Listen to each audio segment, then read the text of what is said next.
Salman sir तो कम बोलते हैं, लेकिन जब बोलता है तो सब डर जाते हैं. अक्षय सर वो उछल कूद करता है, दूसरे बच्चों को बिगाड़ता है, लेकिन खुद घर पे टाइम पे जाता है.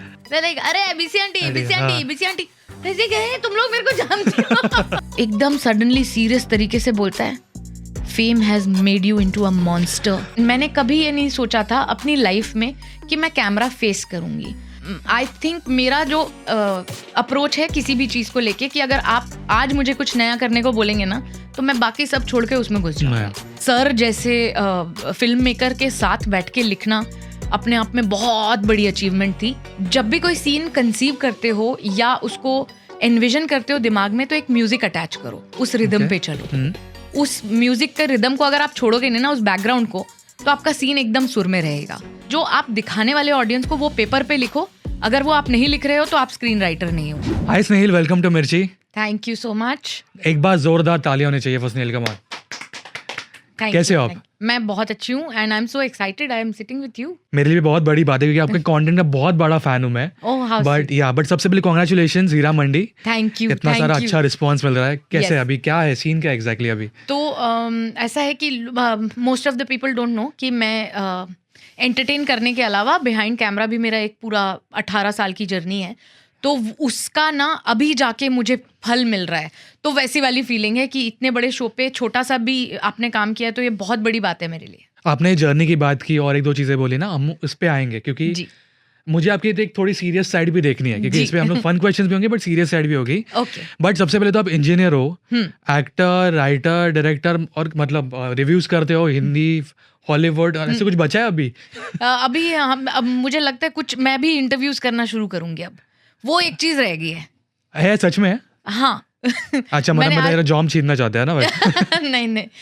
क्योंकि ना मेरे बहुत सारे दोस्त हैं जो कि इंडस्ट्री में हैं और मेरा एक अपनापन है उनके साथ. तो हिंदी में इंटरव्यूज ना बहुत कम होते हैं, तो वो कुछ करने की कोशिश कर रहे हो. आई थिंक आपने बहुत एग्जैक्ट हैक पकड़ लिया. ठीक है, क्योंकि मेरा भी ऑब्जर्वेशन था, इंटरव्यूज आजकल जितने भी होते हैं ना, इंग्लिश बहुत ज्यादा होता है. हाँ, है ना? तो एज एन ऑडियंस जब भी हम देखते थे ना कि किसी बड़े फिल्म मेकर का हम इंटरव्यू देख रहे हैं, तो इंग्लिश में ज़्यादा करके बातें होती थी. तो 2 टियर सिटीज़ जहाँ से मैं आती हूँ, भोपाल, इंदौर वगैरह, वहाँ आम बोलचाल की भाषा हिंदी है. तो उन लोगों तक पहुँचना इज़ माई हैक. या बट हीरा मंडी की मैं बात करना चाहता हूँ, ये कैसे आया, मतलब शुरुआत कैसे हुई? तो मैंने ना बहुत सारा काम किया था. टेलीविजन से जर्नी की शुरुआत हुई थी. फिर उसके बाद OTT में ऑल्ट बालाजी में मैं कंटेंट हेड कर रही थी. तब मुझे एक कॉल आया था कि संजय लीला भंसाली OTT प्लेटफॉर्म के लिए बड़ा शो बना रहे हैं, तो वो नए लोगों को मिल रहे हैं, तो क्योंकि तुम्हारे पास एक्सपीरियंस है तुम जाके मिलो. तो मैं गई मिलने और मैंने जाके सर के पाँव पकड़ लिए. मैंने कहा सर ऐसा है कि you O me a job, क्योंकि मैं गई थी IIT की तैयारी करने के लिए कोटा, 1 साल ड्रॉप ईयर लेके, और उसी साल रिलीज हुई थी देवदास. तो मैं IIT नहीं बन पाई आपकी वजह से, अब आप मुझे नौकरी दो. तो मैंने ज्वाइन किया था उनकी टीम में, राइटिंग टीम में, और सर के साथ एक बहुत अच्छा वो बन गया था, सिनर्जीज थी. तो लिखते लिखते एक दिन अचानक से उन्होंने कहा कि स्नेहिल तुम सीन बहुत अच्छा एनविजन करती हो, 1-2 सीन करके दिखाओ डायरेक्ट. तो मैंने कहा सर मजाक क्यों कर रहे हैं ये, मतलब मुझे लगा लंच खाते खाते मैंने कहा ये मजाक कर रहे हैं. तो बोले नहीं, आई एम सीरियस, और तुम मना करोगी तो तुमसे बड़ा बेवकूफ़ कोई नहीं है. तो मैंने कहा ओह लाइक दैट. बोले मैं खड़ा रहूंगा तुम्हारे पीछे, तुम बेफिक्र रहो, इससे अच्छा मौका और कोई देगा नहीं तुम्हें. तो बस फिर मैंने एक सीन किया और सर को बहुत पसंद आया. सर थे उस दिन शूट पर पूरा दिन मुझे सपोर्ट करने के लिए, और उनको पसंद आया. और बस फिर उसके बाद से मेरी भी यूनिट लगने लग गई और मैं भी शूट करने लग गई. पर एकदम से ज़्यादा अनएक्सपेक्टेड नहीं था कि सर ने बोला अभी डायरेक्ट करो मेरे सामने? हाँ, बहुत. और वो वाली फीलिंग होती है ना कि जब आप एग्जाम लिख रहे हो और टीचर आपका पेपर देख रहा होता है तो आप कुछ भी उल्टा सीधा लिखने लगते हो, वैसा वाला कुछ फीलिंग था मेरे लिए. बट आपके लिए कुछ एक सरप्राइजिंग चीज़ थी वर्किंग विद सर? बहुत मतलब मैं ना कोई फॉर्मल एजुकेशन नहीं है मेरी, ना ही फिल्म मेकिंग में, ना ही स्क्रिप्ट राइटिंग में. मैं इंजीनियर हूँ, तो मैंने जो कुछ सीखा ऑन द जॉब सीखा. तो मेरे जैसे बंदे के लिए एक मौका भंसाली प्रोडक्शंस में काम करने का बहुत बड़ी बात थी. तो वही मतलब it was luck by chance. और मैंने बिल्कुल वो 200% देना कहते हैं ना किसी जॉब में. तो मैं 2 साल में मैंने अपने बच्चे को और अपने पति को बोल दिया था कि कोई मुझे डिस्टर्ब मत करना, अभी मैं सिर्फ हीरा मंडी में रह रही हूँ. और दिन रात हम लोग काम कर रहे थे, और वो उसी का ब्लेसिंग्स हैं कि आज आप मुझसे बात कर रहे हो। या बहुत बड़ी बात है मेरे लिए भी क्योंकि मुझे बहुत ही जबरदस्त लगा शो। क्या बात है। पेसिंग मेरे लिए मुझे ऐसा लगा कि स्लो है बट वो एक्चुअली इंपॉर्टेंट था I think for the show. हाँ क्योंकि तो मैं ऐसा मानती हूँ कि इमर्सिव है ये शो, ये दुनिया ही अलग है, तो उसमें ना आपको उतरना पड़ता है टू फील इट। मतलब ये वैसा वाला कंटेंट नहीं है कि अपना मोबाइल देखते देखते आप देख लो, एक एक चीज आर्ट है। तो इमर्सिव चीज जब आप बनाते हो तभी आप ग्लोबल लेवल पे रिकग्निशन पाते हो। तो वही हमारा ब्रीफ भी था सर से कि ये ऐसी चीज है ना कि सब छोड़ के सिर्फ इस पे फोकस करो। तो वही मतलब फीडबैक भी यही मिल रहा है कि ये ऐसी दुनिया की रिविजिट करनी। मतलब मेरे बिल्डिंग में जो लेडीज हैं जो मुझे जानती हैं, आते जाते मिलती हैं, वो 3-3 बार देख रही हैं। कह रही है कि मैंने खत्म किया एक बार, अभी दूसरी बार देख रही हूँ, because they love the jewellery, the art, the competition, visuals ही इतने। हाँ, और वो किसी रिव्यूअर ने बोला भी कि ऐसा लग रहा था उर्दू में रैप बैटल हो रहे हैं। बट पर्सनली आप में कोई ऐसे चेंज आया आफ्टर द शो? बहुत बहुत ज़्यादा। मेरी स्क्रीन राइटिंग बहुत इम्प्रूव हो गई है, और सर जैसे फिल्म मेकर के साथ बैठ के लिखना अपने आप में बहुत बड़ी अचीवमेंट थी।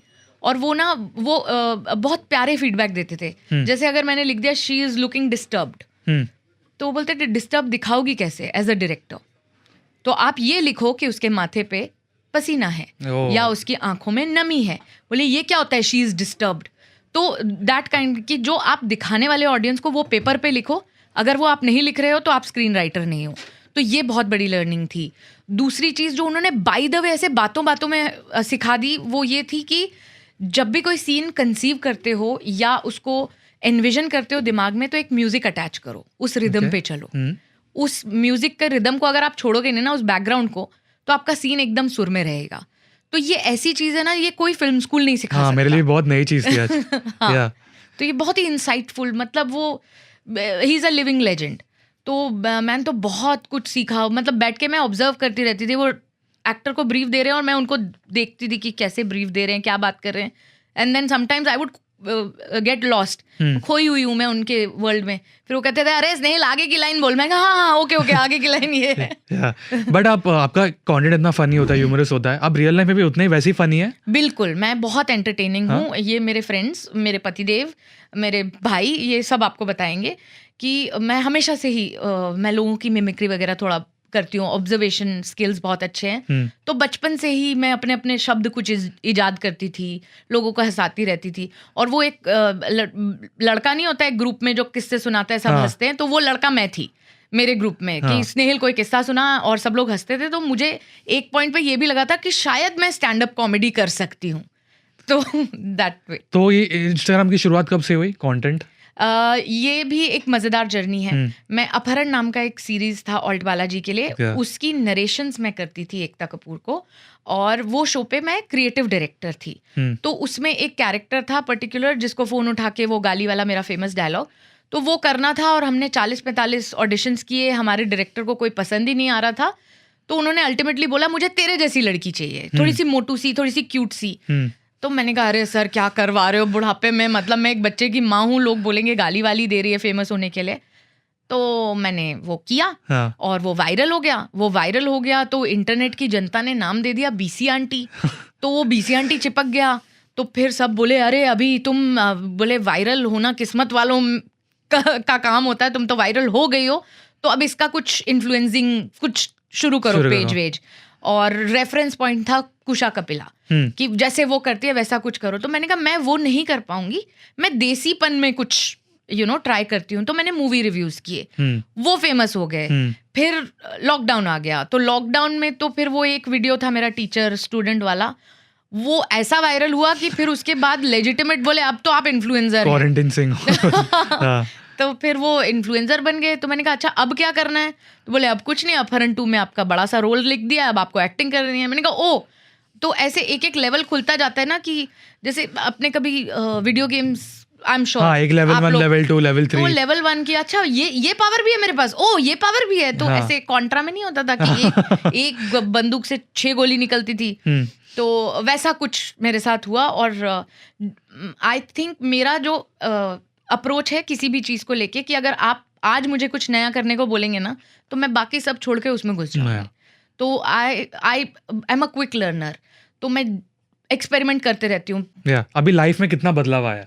बहुत फेमस कंटेंट बहुत बदलाव आया है। और मुझे मतलब अपहरण जो था वो उसका viral meme all that is okay, उसके बाद इन्फ्लुएंसर से लोग जानने लगे कि अरे हम आपके वीडियोस देखते हैं, पहचानने लगे आते जाते लोग। सबसे पहला किस्सा मुझे बताओ जहाँ पे लोगों ने पहचाना, बहुत ही अनएक्सपेक्टेड था आपके लिए। तो वो बहुत मतलब इट इज अमेजिंग कि पेपराजी अगर आपको पहचान ले तो आप लेजिटिमेट फेमस हो। तो मैं गई थी एकता जी के यहाँ पार्टी में, बर्थडे पार्टी थी, नहीं बर्थडे नहीं, दिवाली पार्टी थी। तो दिवाली पार्टी पे मैं गई हुई थी और मैं थोड़ा ऑकवर्डली, क्योंकि मैं काम करती थी ऑल्ट बालाजी में, तो मैं ना कॉर्नर में खड़ी हुई थी और वहाँ करण जौहर सर भी थे और मैं वेट कर रही थी कि इनकी बात खत्म हो तो मैं एकता को हाय बोलूँ। Suddenly Karan Johar turns and says, अरे I know you, I love your work. मैंने कहा 1 मिनट, मेरी बात कर रहे हैं क्या? तो बोले तुम बीसी आंटी हो ना? तो एकता ने बड़े प्राउडली बोला, अरे सिर्फ बीसी आंटी नहीं है, मेरे यहाँ काम भी करती है, बहुत टैलेंटेड है। तो मेरे लिए वो बहुत अनरियल था कि एक सेलिब्रिटी ने आपको पहचाना। तो मैं तो बहुत खुश, उस पार्टी में आई वाज, सारे लोग देख रहे थे कि ये क्या हो रहा है, ये किससे बात कर रहे हैं। तो वो पार्टी खत्म होके मैं बड़ी खुश थी कि ये मेरा moment, you know, somebody recognised me. मैं दरवाजे से बाहर निकली अपने पति से बात करते हुए, वो वीडियो क्लिप भी है मेरे पास। मैं ऐसे बात करती हूँ, अरे देखा उन्होंने मुझे पहचाना, and suddenly the paps they like, अरे BC aunty, BC aunty, BC aunty, ऐसे कहे तुम लोग मेरे को जानते हो। तो वो बड़ा ही गजब था। फिर मैंने अपने हस्बैंड को बोला, मैंने कहा राहुल मुझे लगता है मैं फेमस हो गई हूँ। तो बोले अच्छा, मुझे लगता है, उसके बाद मुझे लगता है। इससे मुझे एक चीज है कि कंटेंट का पावर इतना है, यू नो, पूरे दुनिया में वी कांट इवन एक्सपेक्ट कि कहाँ पे कंटेंट पहुंचा है ना। और आपकी जर्नी की बात करूँ तो आपने इंटर्न, पहले आप इंटर्न थे, मैंने अपने में बहुत स्ट्रगल देखा है ना। हाँ बिल्कुल। एक समय ऐसा भी था 2007-8 में, जब मैंने सोचा था कि बम्बई नई रास आ रही है, अभी वापस जाना चाहिए। तो मैंने अपना सामान वामान पैक कर लिया था, ट्रेन पकड़ ली थी, पर फिर कुछ दोस्तों ने रोक लिया। स्ट्रगल तो किसकी लाइफ में नहीं होता। मैं तो ये मानती हूँ कि आप एस्टैब्लिश होने के बाद भी अगर आप काम नहीं करेंगे, जैसे फॉर एग्जाम्पल संजय सर, इस उम्र में भी वो सुबह 8 बजे सबसे पहले सेट पे पहुंचते हैं, इतने कमिटेड हैं अपने क्राफ्ट को लेके, और सबसे आखिरी में घर जाते हैं। उनको ज़रूरत नहीं है, उनके पास पूरी मशीनरी है कि हम लोग कर लेते शूट वूट, हम लोग उनको इन्फॉर्म कर सकते थे कि हाँ जी हो गया है। बट वो कहते हैं परिश्रम के बिना ना कुछ नहीं मिलेगा, तो जब तक परिश्रम करोगे फल मिलेगा। तो इंटर्नशिप से शुरुआत की थी, एक टाइम पे गिव अप भी किया, फिर टेलीविज़न में एंट्री ली। टेलीविज़न का कुछ नहीं आता था, सब कुछ ऑन द जॉब सीखा। फिर ये डिस्कवर हुआ, अरे मैं राइटिंग कर सकती हूँ। तो एज अ राइटर अपने आप को, कैसे पता चला? मैं ना, मेरा थोड़ा सा राइटिंग का कीड़ा है कि कुछ अगर हिंदी गलत होती है ना, क्योंकि मैं MP में पली बड़ी हूँ, तो मेरी जबान साफ है, तो हिंदी में थोड़ी पकड़ अच्छी है, तो हिंदी करेक्ट करने का शौक था कि ये गलत लिखा है, या ये लाइन ऐसी हो सकती है, ये डायलॉग वैसा हो सकता है। तो वो जैसे सीनियर्स होते हैं, वो नोटिस किया कि अरे स्नेहिल तू अच्छा लिखती है, why don't you give it a try. तो एक राइटर को असिस्ट करना शुरू किया, गोस्ट राइटिंग शुरू की। फिर किसी ने बोला अरे स्नेहिल बहुत अच्छा लिखती है, फास्ट भी लिखती है, तो फिर वहाँ चले गए। तो ऐसे करते करते इंडिपेंडेंट शो मिल गए। तो टेलीविज़न में मैंने बड़ा लिखाई करके मैं बड़ा खुश थी। फिर हुआ अपहरण, और फिर अपहरण के बाद अगेन, क्योंकि मेरी राइटिंग की प्रैक्टिस और उसमें मेहनत इतनी की थी कि संजय सर को मेरी राइटिंग पसंद आई थी, और वो हमेशा कहते थे बड़ा फास्ट सोचती है। तो मैं उनको ये कहती थी, सर टीवी में काम किया है ना, तो फास्ट सोचना ही हमारे पास ऑप्शन होता है, स्लो हो नहीं सकते हम लोग। तो लाइक दैट। इतने सारे आप चीजें करते हो, कभी ऐसा होता है कि यू नो ये चीज पे ज्यादा फोकस जा रहा है, इस पे कम जा रहा है, कभी ऐसा होता है? हाँ बिल्कुल। जिस चीज पे मेरा सबसे कम ध्यान, या जो मैं नहीं कर पाती हूँ एक्टिवली, वो है इन्फ्लुएंसिंग, जो मतलब कंटेंट क्रिएशन, क्योंकि वो घर की खेती है। वो मुझे पता है कि मैं ना ही मेरे पास कोई ऐसी बड़ी सी टीम है जो मेरा कंटेंट लिख के देती हो। मैं खुद रिकॉर्ड करती हूँ, खुद लिखती हूँ, खुद एडिट करती हूँ, खुद अपलोड करती हूँ, जब मन करता है। वो मेरा क्रिएटिव आउटलेट है। तो उसको मैं एज अ वोकेशन, मतलब होता है ना कि आप गाने का शौक है तो कभी कभी रियाज कर लिया, वो मेरा वो पार्ट वो है। बट मेरा main focus is writing and direction. उसकी मतलब मुझे लगता है कि वो बीसी आंटी जो है वो उसको और पुश देता है, इसलिए उसको भी मैंने अभी तक एक्टिव रखा हुआ है। मेरा सबसे फेवरेट कैरेक्टर उपाय आंटी है, ठीक है, और मेरे पास भी बहुत सारे ऐसे प्रॉब्लम्स है, ठीक है, आपको सॉल्व करने। ओके, ठीक है, लेट्स सी। ओके, फर्स्ट ये है, यही से रिलेटेड है, सबके लिए रिलेटेड है। हमारा बॉस हमारा अब तक अप्रेजल नहीं करा, अभी मई स्टार्ट हो गया, अब तक अप्रेजल्स नहीं हुआ है, तो क्या इसका सोल्यूशन क्या है? अभी तक अप्रेजल नहीं हुआ, वेरी शॉकिंग। तो आपको करना कुछ नहीं है, आप लोगों को हल्की हल्की काम चोरी करनी है, ठीक है। आप जैसे अगर 8 बजे घर जाते तो 7 बजे जाना शुरू कर दें, और 7 से फिर आप 6 बजे घर जाना शुरू कर दें, तो सडनली बॉस को लगेगा ये सब क्या हो रहा है। फिर आप कहना सर आप पैसा देंगे तो हम काम करेंगे। तो ऐसा कुछ आप लोग ट्राई कर सकते हैं। और नहीं तो एक और रामबाण उपाय है, वो ये है कि यूनियन बना लो सब लोग। गाइस यूनियन बना लेते हैं। ये बॉस वीडियो भी देखेंगे नो, तो उनको पता चल जाएगा कि ये ट्रिक क्या है। बट इंटरव्यू के बाद बताना मुझे, ठीक है, ऑफिशियल वाला। ओके, दूसरा ये है, अभी सिचुएशनशिप बहुत सारा कॉमन है, ठीक है, आपने सुना होगा सिचुएशनशिप। तो एक लड़का एक लड़की सिचुएशनशिप में, ठीक है, इसका एंगल ये है कि उसमें से एक कमिटेड है, ओके, ठीक है, और लड़की को 2 लोगों से प्यार है, ओके। तो इसका सोल्यूशन क्या है? ये एक्चुअल है, रियल है, मैं बना नहीं रहा हूँ। तो देखो सिचुएशनशिप जो होती है ना, वो उसका नाम ही है सिचुएशन, तो जैसे उसको हम ये भी कह सकते हैं मौका। ओके, तो मौके पे चौके मारते रहिए, और अगर लड़की ऑलरेडी कमिटेड है तो जाने दो ना उसको। और रही बात लड़की की कि दोनों से प्यार है, तो बड़ी चंट हो रानी। आप ऐसे बहुत सोचते हो ऐसे लाइफ में? हाँ है? हाँ, ओवर थिंकिंग तो मेरा पैशन है। अभी क्या सबसे ज्यादा ओवर थिंक क्या कर रहे हो? अभी आज के दिन में क्या किया? आज के दिन में कि एक तो मैं अलहदा बात ना कर दूं इस इंटरव्यू पे, वो एक फिल्टर सोचना पड़ रहा है। और दूसरा कि अब घर जाके ना, मेरा एक बेटा भी है जो कि ऑलमोस्ट 13 years ऑफ एज, उसके एग्जाम चल रहे हैं और कल उसका केमिस्ट्री का पेपर है। तो मुझे मेरे दिमाग में ये भी चल रहा है, अरे यार घर जाके केमिस्ट्री पढ़ानी है। तो बट आपके बेटे के भी दिमाग में होगा कि कंटेंट और ये सब, क्योंकि ऑब्वियसली फैमिली में होता है, ऐसे कभी? बिल्कुल भी नहीं, वो नहीं? बिल्कुल मेरे ऑपोजिट है। मैं जितनी आउटस्पोकन हूँ वो उतना शाय है, उतना कंपोज्ड है। मैं अभी एक किस्सा ये किसी को सुना रही थी कि हम लोग दुबई गए तो वहाँ बहुत फैंस वैंस मिल रहे थे, तो मैं थोड़ा एकदम लाइक होटल अपग्रेड्स मिल रहे हैं, मैम, तो मुझे बड़ी खुशी हो रही थी कि चलो मेरा कंटेंट बनाना जो है वो बढ़िया था। तो ऐसे ही एक पॉइंट पे 3-4 फैंस आके फोटो खिंचा रहे थे, तो I was not giving him भाव। तो मैंने कहा हाँ रुको अभी चलते हैं, तो बोले यहाँ जाते हैं। मैंने कहा नहीं रे रुको, अभी रुको। तो एकदम सडनली सीरियस तरीके से बोलता है, fame has made you into a monster. मैंने कहा तो वो रियलिटी चेक देता रहता है आते जाते। और कुछ उनके ऑब्जर्वेशंस? बहुत सारे ऑब्जर्वेशंस हैं। जैसे मैंने एक ना वीडियो भी बनाया था कि तू क्यों नहीं बनाता रील, हम तो तुझे नेपोटिज्म करके रील में कास्ट भी कर रहे, तू बनाता क्यों नहीं? And he just doesn't. तो he made a fun reel with me, पर उसका कहना ये है कि मैं रील नहीं बनाऊंगा, और ये सब चीजें जो है ना ये आपको सूट करती हैं, मेरी पर्सनालिटी अलग है। ये इंटरव्यू देख के भी पता नहीं होंगे क्या रिएक्शंस होंगे। है ना? हाँ। वो बहुत अच्छा फीडबैक देता है मुझे, मतलब प्रॉपर एकदम सीरियस वाला। प्रॉपर। और कई बार ना पंचेस, जैसे कोई मैं वीडियो बना रही हूँ उसका पंच नहीं मिल रहा है, तो he gives me nice punch lines also. तो वो वैसे बहुत शार्प है, मतलब कंटेंट में कुछ है, सजेशंस है। बिल्कुल, है ना? आपका और एक कैरेक्टर है टीचर वाला जी, तो वो आपके ऑब्जर्वेशंस होते हैं कहीं से कि यू क्रिएट इट? तो उसका भी फनी किस्सा ये है कि लॉकडाउन में ना हम लोग सब अपने क्लासमेट्स पुराने जुड़ रहे थे, ग्रुप्स बन रहे थे, वीडियो कॉल्स हो रही थी। तो हमारी एक टीचर थी गीतांजलि मैडम। तो गीतांजलि मैम के ना सारे लड़के बड़े दीवाने थे, उनके बारे में चर्चा हो रही थी ग्रुप पे ये सब। तो उनका हल्का मैनरिज्म मैंने पकड़ा, और वो वीडियो आइडिया भी ऐसा था कि मैं किसी और चीज का रिव्यू बना रही थी, तो मेरे हस्बैंड ने बोला कुछ 1 मिनट का कुछ मजेदार सा बनाओ कि जैसे अभी लॉकडाउन चल रहा है तो 5 साल बाद क्या होगा।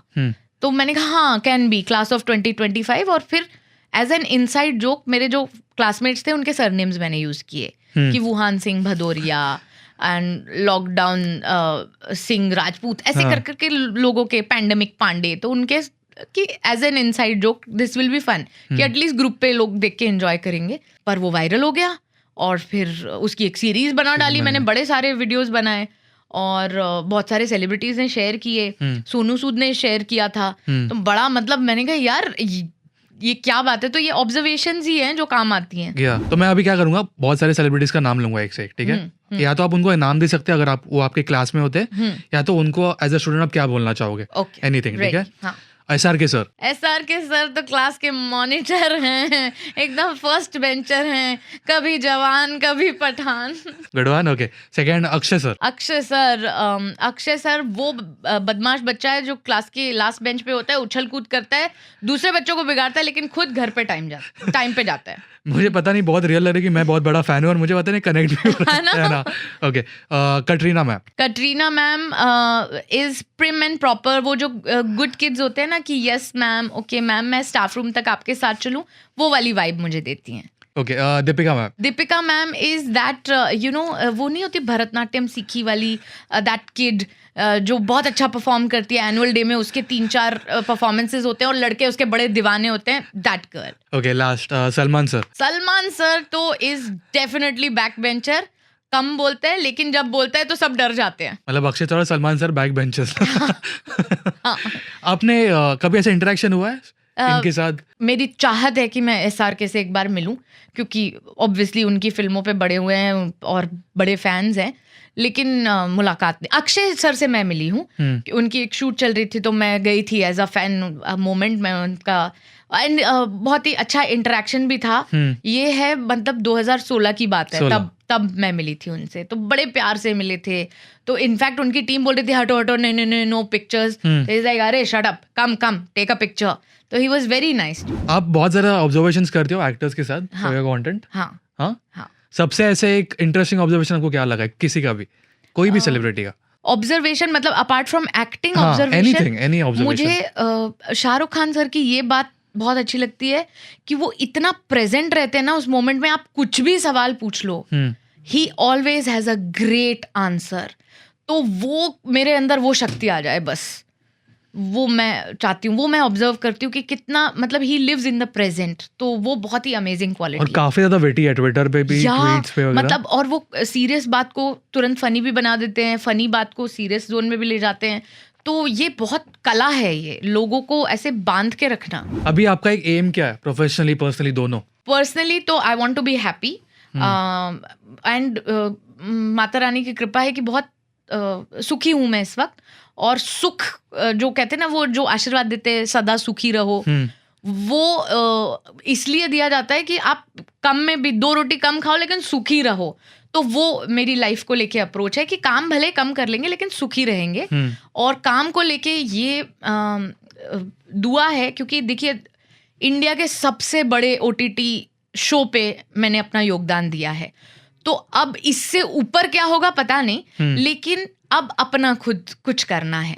कि अभी तो एक बहुत बड़ा अम्ब्रेला, एक बहुत बड़ा आशीर्वाद साथ में था संजय सर का, तो अब खुद जो करना होगा ना, भले वो छोटा हो, उसमें पूरी मेहनत करनी है। तो आई एम ट्राइंग कि मैं अपना डायरेक्टोरियल कुछ वेंचर शुरू करूं। फिंगर्स क्रॉस्ड, आई होप कि बहुत ही जल्द वो हो। Thank you. मैं एक टॉपिक ना बहुत सारे पॉडकास्ट में अपने बात करता हूँ कि मेहनत बहुत इंपॉर्टेंट होती है, बट उसके साथ लक का भी बहुत इंपॉर्टेंट फैक्टर है। जैसे अक्षय सर ने बोला था कि 70% मेहनत और 30% लक होना चाहिए। या आई थिंक उल्टा, मैं हमेशा कंफ्यूज होता हूँ, ऐसा कुछ तो है। सो आपको भी, आप अग्री करते हो इससे? बिल्कुल, मैं तो जीता जागता एग्जाम्पल हूँ। आप सोचिए ना, मैंने कभी ये नहीं सोचा था अपनी लाइफ में कि मैं कैमरा फेस करूँगी। जब मैं स्कूल में थी, कॉलेज में थी, तब ये OTT कुछ एग्जिस्ट नहीं करता था, यूट्यूब भी नॉन एग्जिस्टेंट था। तो ये सोच भी नहीं वहाँ तक पहुँची थी कि किसी दिन ऐसे, तो वो स्टार्स ब्लेस्ड ऐसे पकड़ा किसी ने, किस्मत ने, और बोला ये ले तू फेमस। तो मैं अपने आप को बहुत ज़्यादा लकी मानती हूँ, और इसीलिए मैं कभी भी अपनी मेहनत में कमी नहीं करती हूँ। आपका लाइफ का सबसे बेस्ट लेसन क्या है, लाइफ लेसन जो आपको मिला? लाइफ लेसन मैं कहूँगी मुझे एकता मैम ने दिया था। और मेरी ना एक बहुत खराब आदत थी, क्योंकि मिडिल क्लास अपब्रिंगिंग है, तो कभी भी ना ओन नहीं करते हम लोग। कोई कॉम्प्लीमेंट देता है, नहीं मैं नहीं इसके, तो जैसे बोला कि अरे बहुत अच्छी लाइन है, नहीं मैंने नहीं, आपने ही तो दी थी। तो मेरा एक वो मिडिल क्लास अपब्रिंगिंग कि नहीं मैं कहाँ इतना अच्छा करती हूँ, नहीं मैं तो ठीक करती हूँ। तो उन्होंने मुझे कहा था कि never under estimate your self, हमेशा ओन करो। तुम खराब आइडिया भी दो ना, लेकिन उसको ओन करो, उसको बैक करो। कभी भी ये मत बोलो कि नहीं नहीं मैं नहीं, ये नहीं, एक्चुअली ये ऐसा। डाउटफुल तुम खुद रहोगे तो फिर दुनिया क्या करेगी? दुनिया तो है ही तुम्हें डाउट में डालने के लिए। टीवी इंडस्ट्री की हम बात कर रहे थे ना, टीवी के बारे में, बहुत डिफिकल्ट है सर्वाइवल। जब मैं आई थी ना 2007 में, तब तो टीवी जो है ना अपने चरम पे था, पीक पे था। ओटीटी का एग्जिस्टेंस नहीं था, या तो फिल्में थी या टीवी था। और टीवी मतलब सरकारी नौकरी, ठीक है। फिल्मों में क्या होता है, प्राइवेट जॉब कि 6 महीना आप शूट करोगे, फिर उसके बाद 6 महीना काम ढूंढोगे। टीवी में ऐसा था, एक टीवी शो पकड़ा ना, 300 एपिसोड तो निकल ही जाएंगे। तो वैसे सरकारी जॉब हम लोगों ने पकड़ी हुई थी। बहुत सारे शोज बन रहे थे, मतलब हमारे एक कंपाउंड में ना 8-8 शोज शूट होते थे, और बैक टू बैक, रात की भी शिफ्ट है, दिन की भी शिफ्ट है, दोपहर की भी शिफ्ट है, यहाँ से शिफ्टिंग करके दूसरे स्टूडियो में गए। तो तब तो ऐसा था कि गोल्डन एरा ऑफ टेलीविजन था। फिर धीरे धीरे ओटीटी आया कि अच्छा, OTT is hybrid between films and television. तो वो भी मैंने ना अपने सामने इवॉल्व होते हुए देखा, और शायद सही टाइम पे मैंने स्विच किया टेलीविजन से ओटीटी में। तो सर्वाइवल बिल्कुल भी टेलीविजन में मुश्किल नहीं है, बल्कि मौके और ज्यादा मिलते हैं आपको। जैसे आपने बोला आप टेलीविजन वापस कर रहे हो, कुछ मेजर चेंज आपको दिखा इतने सालों में? बहुत चेंजेस हैं, बहुत इम्प्रूवमेंट है। पहले ना, मैं जिस जमाने में काम करती थी, बहुत बुड्ढी साउंड करूंगी मैं, लेकिन डीजी बीटा टेप्स वाला जमाना था। टेप्स होते थे, यू नो, वो टेप लेके इंजेक्ट करोगे तब टेलीकास्ट होगा। अभी everything is digital, everything is so fast, you know. तो बहुत टेक्नोलॉजी में इतना कैमरास बेटर हो गए हैं, और टेक्नीशियंस बहुत बेहतर हो गए। अभी वो सारे लोग आ गए हैं। तब तो ऐसा था कि लोग मेरी तरह जो बिना बैकग्राउंड के, बिना पढ़े लिखे आ रहे थे टेलीविजन में। अभी बहुत सारा ऐसा क्राउड आया है जो मास कॉम किए हुए हैं, जो फिल्म मेकिंग किए हुए हैं, तो बहुत अपग्रेड हो गए। ऐसी कोई चीज़ जो आपको लगता है कि पहले बेटर थी बट अभी नहीं है? पहले आई थिंक सोशल मीडिया नहीं था ना, तो एक्टर्स सिर्फ एक्टिंग करके चले जाते थे। अभी एक्टर्स का क्या होता है, मैंने मेकअप लगा लिया, रुको मैं रूम से बाहर तब आऊंगी जब मेरी रील बन जाएगी। तो वो एक बड़ा चेंज आया सोशल मीडिया ने, जो है बहुत। और कुछ भी आप शूट कर रहे हो ना, वो कॉस्ट्यूम भी पहले आउट हो जाती है, वो मुद्दा भी पहले आउट हो जाता है। तो कुछ बचा ही नहीं अभी, स्पॉयलर्स कुछ नहीं। जैसे हम लोगों ने हीरा मंडी पे बहुत स्ट्रिक्ट रूल था कि जब तक शो रिलीज नहीं होगा, एक फोटो बाहर नहीं जाएगी। और आप उसका वो भी देख रहे हैं असर, कि लोग इंतजार कर रहे थे कि दिखाओ क्या बनाया। सिर्फ एक आई थिंक टाइटल स्लाइड था, आई थिंक पोस्टर था, इसके अलावा कुछ भी नहीं था।